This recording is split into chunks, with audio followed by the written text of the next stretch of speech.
글쎄 어지럼하면 이게 귀질환인가 아직까지도 조금 혼돈하시는 우리 시청자 여러분들 계실 것 같은데요. 사실은 굉장히 대표적인 귀질환 중에 하나죠. 박홍주 선생님, 어지럼이 귀에서 오는 경우가 얼마나 될까요? 그리고 도대체 어디에서 얼마만큼, 왜 발생하는 건지 간단히 설명을 좀 해주실까요? 어지럼증 하면은 굉장히 이제 뇌에서 문제가 있다고 생각하시는 분들이 참 많습니다. 그래서 이제 있긴 있죠. 근데 이제 거의 대부분은 이제 귀 안에 있는 전정기관이라고 하는데요. 이제 저기에서 정전기관에 문제가 있어서 어지럼이 생기는 경우가 거의 대부분입니다. 그렇기 때문에 이제 뇌에 문제가 있는 것도 당연히 있기 때문에 비록 소수지만 그런 문제들을 잘 확인을 먼저 하는 게 중요하겠고요. 그 다음에 이제 대부분은 흔한 거는 이제 귀니까 귀에 대한 검사를 정확하게 이제 하는 게 중요하겠죠.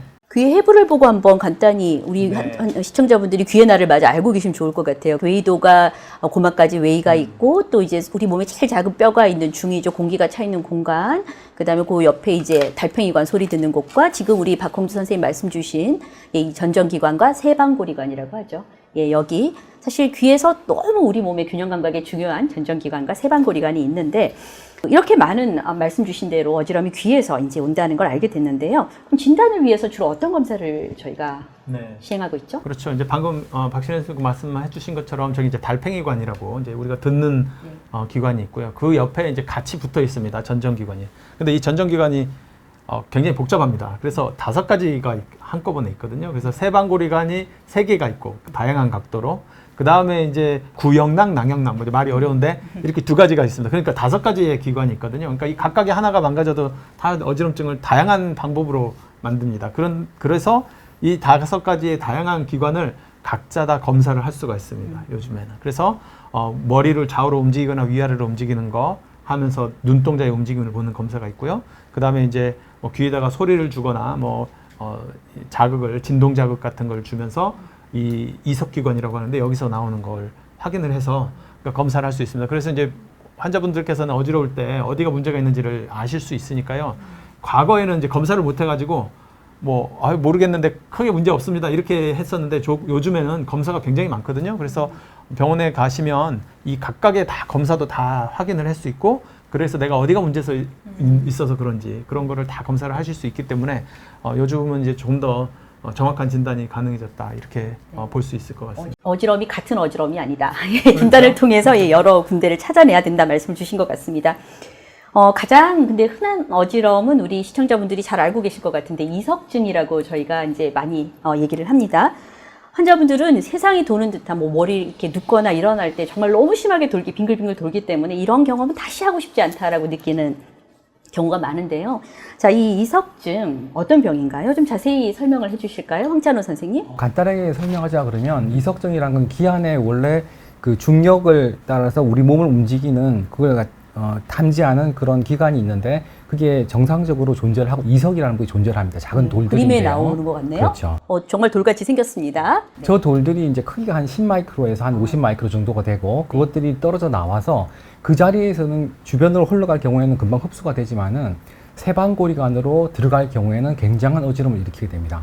그래서 이제 이석증이 사실은 전에 환자분들 그런 적이 있어요.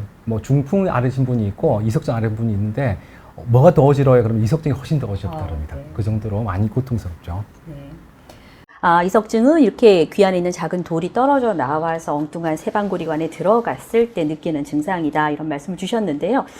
일단 이 이석증에 대해서 알긴 됐는데 이 노화와 관계가 있다고도 소개가 되는 것 같은데 오주 선생님 좀 설명해 주시겠습니까? 여러 이유가 있긴 하지만 이제 노화가 또 대표적 원인 중에 하나인데요. 이제 30대부터 증가하기 시작해서 30대, 40대, 50대, 60대까지 계속 올라가면서 이제 유병률이 늘어나고요. 보통은 60대를 정점으로 좀 떨어집니다. 그래서 노화가 되게 되면 이석이 이제 같이 이렇게 붙어 있던 그런 체인, 필라멘트가 끊어지면서 이제 아까 이석증이 생기게 되거나 또는 그러니까 이석이라고 하는 것이 이렇게 하나씩 조각조각 나면서 그 아까 세방고리로 들어가는 현상이 생기게 되는데 그래서 노화가 되면 아무래도 이석증이 많이 생긴다 이렇게 알려져 있고 그다음에 또 다른 원인으로는 이제 뇌의 질환이라던가 아니면 비타민 D의 부족 또는 이제 충격 우리가 교통사고 같은 게 나가지고 저런 거 떨어지는 이런 것들도 이유가 될 수는 있죠. 그렇죠. 여성분들 중년 이후에 갱년기 이후 골다공증과도 관계가 있다 이렇게 알려져 있는데요. 그렇군요. 여기 지금 이석증이 이제 이석이 떨어져서 필라멘트가 끊어지면서 떨어지는 이 현상에 대해서 소개를 해주신 것 같습니다. 네, 그럼 이석증을 치료할 때, 예, 많은 또 이석증 경험하신 우리 시청자분들, 환자분들은 또 이제 이비인후과에서 머리를 이렇게 돌리고 하면서 뭐 이석 치환술이라고 하는 이제 치료법으로 이석을 제자리에 넣습니다라는 말씀을 들어보셨을 것 같은데요.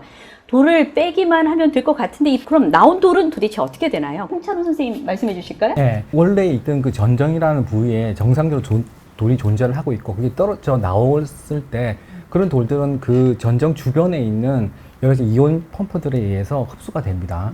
근데 이게 세방고리관으로 들어가면 이런 이온 펌프들이 세방고리관에 없기 때문에 흡수가 잘 안 되거든요. 그리고 실제로 몸을 움직일 때 굉장한 어지러움을 유발시킬 수 있고 그래서 우리가 그 치료로서 하는 일은 뭐냐면 세방고리관에 들어가 있는 그런 돌을 전정적으로 빼내는 역할을 합니다. 일단 빼주기만 해도 어지럼증은 없어지고 그 돌은 그 전정에 있는 여러 가지 이온 펌프들에 의해서 흡수가 되게 됩니다. 녹아서 없어진다, 흡수되어서. 예. 재발을 막기 위해서 하는 뭐 특별한 방법도 있을까요? 뭐 비타민 D가 낮은 분들이 재발을 많이 하는 걸로 되어 있고요. 베개가 낮게 베는 사람들이 재발이 많기 때문에 또는 이제 무구나무 서기 하거나 플라잉 요가처럼 이렇게 거꾸로 매달리는 동작들이 좋지가 않습니다. 그리고 전동 칫솔이나 안마기를 자주 쓰는 사람들도 이런 돌이 빨리 많이 떨어지는 그런 조건이 되기 때문에 피하는 게 좋을 것 같습니다. 중요한 생활의 팁을 알려주신 것 같습니다. 네. 사실 어지럼이 이제 이석기관, 전정기관 등에 생기는 것 굉장히 다양한 걸로 알고 있는데 이게 어지럼의 종류를 오늘 다 다루긴 어려울 것 같고요.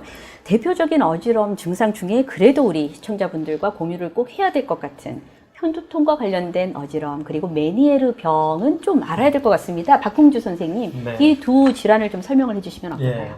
이제 메니에르 병부터 먼저 설명을 드리면요. 이제 메니에르라는 거는 이제 프랑스의 의사입니다. 예. 근데 이제 그 당시 한 100년 더 넘게 된 의사인데요. 이제 그 당시에 옛날에는 다 이제 어지러우면 머리에 뇌에 문제인 줄 알았는데 이제 알고 보니까 이제 귀에 문제가 있다는 거죠. 조금 전에 이제 우리 해부학에서 보신 그림에서 보신 것처럼 이게 달팽이관하고 균형 잡는 이 전정기관이 딱 붙어 있거든요. 그리고 다 연결이 돼 있습니다.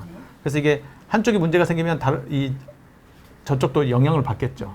근데 이제 항상 그런 건 아니거든요. 뭐 난청만 생기는 사람도 있고 안 어지러운 사람도 있지만 이제 어지러우면서 난청이 생기고 삐 소리가 나거나 귀가 먹먹해지는 이런 증상이 이제 같이 생기는 거죠. 그래서 균형 잡는 거, 듣는 거 이게 같이 손상이 되면서 동시에 생기면서 같이 왔다 갔다 하는 경우에는 이제 이게 귀였구나 이거를 이제 확인한 게 메니에르라는 이제 의사 선생님이 확인을 해서 이제 그 다음부터는 이제 귀가 같이 망가진 경우에 메니에르병 이렇게 진단이 된 거고 이제 환자분 중에서도 어지러울 때 귀에 삐 소리가 나거나 먹먹하거나 좀 덜 들리는 느낌이 뭐더라도 하나 있다 이제 이러면 내가 귀가 문제구나 이거를 금방 아실 수 있으니까 이제 가까운 이비인후과에 가서 이제 검사를 하시고 이제 뭐 약물이나 귀에다가 주사를 놓거나 뭐 수술적인 치료도 있으니까 이제 그렇게 하시면 될 것 같고요. 그다음에 이제 방금 이제 말씀하신 거 이제 편두통도 굉장히 많죠. 여자분들은 한 4명 중에 1분 정도만 편두통이 있는데 어지럼은 그렇게 흔하진 않지만 근데 이제 어지럼증이 또 편두통하고 같이 생기는 경우가 굉장히 많이 있습니다. 그래서 이제 연구를 해보니까 정확한 원인은 모르겠지만 이제 뇌 쪽에서 이 균형 잡는 신경이 있고 핵이 있고 이제 머리가 아픈 쪽을 담당하는 핵이 있는데 그게 굉장히 가깝게 있기 때문에 서로 연관이 되어 있는 것도 있고요. 그 다음에 이제 혈관에도 또 신경들이 분포가 다 연결이 돼 있기 때문에 이제 어지럼증하고 두통하고 같이 발생된다는 요즘은 보고가 많고 이제 어느 정도 질환으로 자리를 잡아가고 있습니다. 그래서 결국은 이런 분들이 치료를 잘 하면은 좋아지니까 이런 분들은 약물 치료를 하시면은 많이 좋아질 수 있어서 요즘은 두통하고 어지럼증이 같이 계신 분들은 빨리 치료를 받으시면 효과가 좋을 수 있다. 이제 이거를 알고 계시면 좋을 것 같습니다. 사실 어지럼을 이제 심한 현운이죠. 빙글빙글 돌아가는 증상을 느끼는 기간에 따라 진단하는데 저희가 전문가 입장에서는 많은 도움을 받는데 이석증은 이제 포지션을 변화시킬 때마다 한 1, 2분 미만? 아주 짧지만 굉장히 강력한 빙글빙글 도는 증상이지만 우리 박홍 선생님은 사실 두 대표적인 질환 말씀 주셨는데 어지럼을 저희 전문가들은 그 어지럼 심하게 돌아가는 빙빙 도는 증상의 그 시간에 따라 진단에 크게 도움을 받는데 앞서 우리 나눈 이석증은 뭐 굉장히 강력한 어지럼이 이제 눕거나 일어날 때 한 1, 2분 미만인 경우에 훨씬 진단에 도움이 되지만 이런 편두통성 어지럼이나 또 메니에르병 같은 경우는 이제 그 기간 자체가 뭐 수십 분에서 한두 시간 이상 가는 경우가 많아서 세상이 도는 어지럼은 어쨌든 귀 질환과 관계가 있다라는 것들을 우리 시청자 여러분들이 알고 계시면 좋을 것 같습니다. 두통과 어지럼이 이렇게 관련성이 많다는 걸 알게 되었는데요. 오재국 선생님, 편두통과 멀미와 관계가 있을까요? 그러니까 멀미가 이제 우리가 특별한 병이라고 생각하지만 어떤 경우에는 편두통의 증상으로 멀미가 올 수 있다는 거죠. 그러니까 어릴 때 멀미를 앓았던 사람들이 사춘기가 되면서 편두통이 오기도 하고 젊을 때 편두통을 앓았던 사람들이 나이가 들면서 편두통은 좋아졌는데 멀미를 계속 호소하는 분들이 있습니다. 그러니까 멀미가 많으신 분들은 혹시나 내가 편두통은 없는지 이비인후과에 오셔서 정확히 검사를 해보는 것도 도움이 될 것 같습니다. 삶 속에서 참 그 멀미도 굉장히 괴로운 증상입니다. 예, 귀가 문제가 있을 때 생길 수 있다는 것 확인을 할 수 있었는데요. 곧 초고령화 사회가 이제 다가오고 있죠, 우리나라는. 네, 노화성 어지러움 절대 간과할 수 없을 것 같은데요. 나이가 들면서 발생한 어지러움, 어떤 문제가 추가로 발생할 수 있을까요? 황찬호 선생님께 한번 여쭤볼게요. 사실 이제 이석증이 나이가 들면 많이 생기고, 근데 이제 이석증을 경험하신 분들은 이게 너무나 강력한 어지러움이기 때문에 몸을 안 움직이고 사회생활에 굉장히 위축하게 됩니다. 그리고 실제로 어지러웠을 때 이렇게 빙 돌면서 넘어져서 침대 모서리라든지 벽에 부딪혀서 다치시는 분들도 있고 뼈가 부러지시는 분들도 있거든요. 그래서 주변에 이렇게 손잡이 같은 거 많이 설치를 하셔서 그렇게 다치지 않게 하는 게 굉장히 중요할 것 같고, 사실 나이 드시면서 사람들하고 나다니고 많이 다니시고 이러시기 많이 좋은 거 보고 대화도 많이 하고 하셔야지 사실 즐거운 노년을 갖다 보내실 수가 있는데, 이 어지러움 때문에 계속 누워 계시거나 이러시면 안 됩니다. 그래서 어지러우시면 항상 바로 이비인후과로 오셔가지고 이렇게 정확한 진단 하에서 치료를 받으시면 그런 즐거운 노년의 삶을 누리시는데 도움이 많이 될 거로 생각을 하고 있습니다. 네, 어지러움이 뭐 진단하고 약물 치료, 뭐 다양한 예, 고실내 뭐 주사 치료, 수술 치료 다 있는데요. 최근에 이제 핫한 것이 전정 재활 치료라고 알려져 있는데요. 박홍규 선생님, 이게 전문적인 전정 재활 치료, 예, 간단히 좀 소개해 주시겠습니까? 이제 전정 재활 치료가 이제 누가 필요한지를 이제 아셔야 될 것 같은데요. 이제 결국은 이제 귀가 균형을 잡는 데 굉장히 중요한 역할을 하거든요. 그런데 이제 예를 들면 전정신경염이라고 한쪽의 신경이 굉장히 상당한 부분이 갑자기 바이러스 때문에 죽는 경우가 많이 있습니다. 이제 물론 드물게는 이제 뇌 질환에 의해서도 이제 손상이 되는 경우도 있죠. 이제 그런 경우에는 균형을 잡는 데 문제가 있습니다. 한쪽의 귀가 망가지게 되면 균형을 잡는 기능이 떨어지니까 마치 우리가 눈을 감고 보라고 하는 거랑 똑같은 거죠. 보이지가 않기 때문에. 그래서 균형 잡는 신경이 망가지게 되면 균형 잡는 기능에 문제가 있는데, 이제 다행스럽게 이 기능을 훨씬 더 효과적으로 사용할 수 있도록 뇌에다가 방법을 가르쳐 주는 거죠. 그래서 이제 그 다음에 이제 꼭 질환이 없더라도 연세가 많이 드시면 귀가 양쪽이 서서히 신경이 떨어집니다. 그러니까 마치 우리가 이제 눈도 나이 들면 서서히 나빠지죠. 그 다음에 청력도 잘 안 들리지 않습니까? 네. 그러니까 귀도 마찬가지죠. 균형 잡는 것도 서서히 나빠지기 때문에 걸을 때 어지러운 게 있어요. 그러니까 내가 걸을 때 어지러운 느낌이 있다. 가만히 앉아 있으면 괜찮고 걸을 때 어지러운 게 있다. 이런 분들이 바로 전정 기능에 문제가 있는 분들이고요. 이제 이런 분들은 그 전정 재활 치료를 하시면 이 남아있는 전정 기능을 최대한의 능력을 뽑아서 뇌에서 사용할 수 있도록 하는 가장 중요한 운동이 여러 가지가 있기 때문에 환자들께서 만일에 나는 가만히 있는데 그나마 괜찮은데 걸을 때는 항상 어지러움이 느낀다. 이런 분들은 이제 가까운 이비인후과에 가셔서 전정 재활 치료를 하시면 뇌에서 이 남아있는 전정 기능을 잘 사용할 수 있는 운동을 방법이 있다. 이제 이거를 아시면 좋을 것 같습니다. 네. 어지러움 정말 다양한 원인에 의해서 그죠? 다양한 치료법과 또 전정 재활까지 여러 방법으로 우리가 접근하고 치료받을 수 있다는 생각이 듭니다.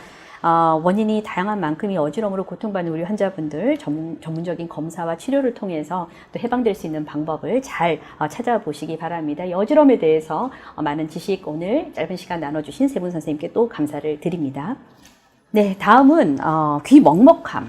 예, 대부분 이관 질환일 텐데요. 이관 질환에 대해서 한번 살펴보도록 하겠습니다.